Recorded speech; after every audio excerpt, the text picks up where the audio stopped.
আমি ডক্টর প্রহেলিকা আচার্যি, আমি ফিজিওথেরাপিস্ট। আমি জলপাইগুড়িতে প্র্যাকটিস করছি বিগত 17 বছর থেকে। আমি একটা অ্যাওয়ারনেস মেসেজ সবাইকে জানাতে চাচ্ছি যে আপনারা দয়া করে কার কাছে ফিজিওথেরাপি করছেন সেটা একটু চেক করে নেবেন, তার রেজিস্ট্রেশন নাম্বার আছে কিনা সেটা চেক করে নেবেন, তবেই সে আসল ফিজিওথেরাপিস্ট এবং সঠিক মানুষকে টাকা এবং সময় এবং আপনার শরীর সুস্থতা সব বুঝে শুনে তার কাছে যাবেন।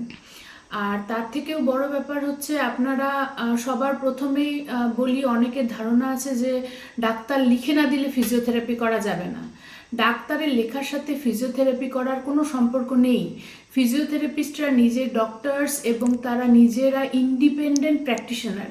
যে কোনো ব্যথায় আপনারা মাসল এবং জয়েন্ট পেনের যে কোনো প্রবলেমে আপনারা ডাইরেক্ট কোয়ালিফাইড ফিজিওথেরাপিস্টের কাছে আসতে পারেন।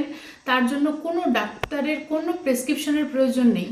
আমরা পেশেন্ট ডায়াগনোজ করে পেশেন্টের ট্রিটমেন্ট ডিসাইড করতে পারি। যদি আমরা না পারি সেক্ষেত্রে বা আমরা যদি ফিজিওথেরাপি ম্যানেজমেন্ট ফেল হয়ে যায় তখন আমরা অর্থোপেডিক অথবা নিউরোলজিস্টের কাছে আমরাই রেফার করে দেবো আপনাকে, এবং তাদের কাছে তারা মেডিসিন দিয়ে সেটাই কন্ট্রোল না করতে পারলে বা সেটা যদি কন্ট্রোলেবল না হয় সেই ক্ষেত্রে তখন নেক্সট স্টেপ হচ্ছে সার্জারি।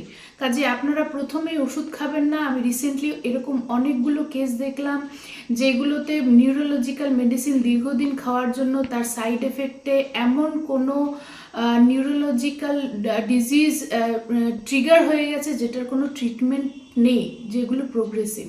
কাজে নিজেদের খেয়াল রাখুন এবং কার কাছে আপনারা ট্রিটমেন্ট নিচ্ছেন সেটা অবশ্যই চেক করুন। ধন্যবাদ।